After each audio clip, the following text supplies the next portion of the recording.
Hi friends, మీకు ఈ video నచ్చినట్లయితే లైక్ చేయండి, సబ్స్క్రైబ్ చేయండి.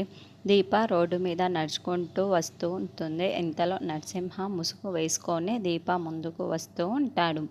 అది చూడగానే అక్కడున్న దీప ఒక్కసారిగా షాక్ అయిపోయి, ఏంటి నరసింహనా అని చెప్పేసి అనుకుంటూ ఉంటుంది. ఇంతలో అక్కడున్న నరసింహ అయితే ఒక్క కత్తిని తీసి దీపకి చూపిస్తూ ఉంటాడు. ఏంట్రా మళ్ళీ కత్తిని తీసుకొని వచ్చావు అని చెప్పేసి అడుగుతూ ఉంటుంది. ఆ మాటలు వినగానే అవునే, నేను చంపడానికే తీసుకువచ్చానే అని చెప్పేసి అంటాడు.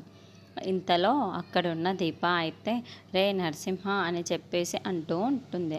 అది వినగానే అక్కడున్న నరసింహ అయితే అవునే నరసింహానే, నేను చంపుదామనే ఇక్కడికి వచ్చాను. ఆ రోజంటే వాడు అడ్డుకున్నాడు, వాడిని పొడుద్దాం అనుకొని వాడిని చంపేద్దాం అనుకుంటే నువ్వు అడ్డు వచ్చావు. ఈరోజేమో నిన్ను అడ్డుకునే వాళ్ళు ఎవ్వరూ లేరు, నిన్ను ఆపేవాళ్ళు కూడా ఎవ్వరూ లేరు. ఈరోజు ఎలాగైనా సరే నిన్ను చంపే నుంచే ఇక్కడి నుండి వెళ్తాను అని చెప్పేసి అంటాడు. ఆ మాటలు వినగానే అక్కడున్న దీప అయితే ఒక్కసారిగా షాక్ అయిపోయి చాలా కంగారు పడిపోతూ ఉంటుంది. వీడి దగ్గర నుండి ఎలా తప్పించుకోవాలి అని చెప్పేసి అనుకుంటూ వాడితో గొడవ పడుతూ ఉంటుంది. ఇంతలో అక్కడున్న దీప అయితే రేయ్, నువ్వు పోలీసులకు దొరికి ఉంటే బ్రతికి ఉండేవాడివే కాను.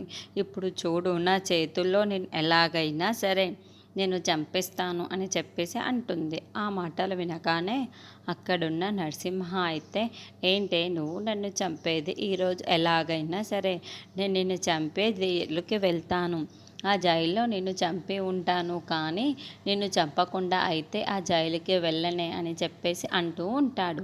ఆ మాటలు వినగానే అక్కడున్న దీప అయితే సరే రారా చూసుకుందాం, ఈరోజు నువ్వో నేనో తేలిపోవాలి అని చెప్పేసి అక్కడున్న నరసింహని అయితే కత్తిని లాక్కొని ఉంటుంది. ఇంతలో అక్కడున్న నరసింహ అయితే ఏంటి నువ్వు ఇలా మాట్లాడుతున్నావు?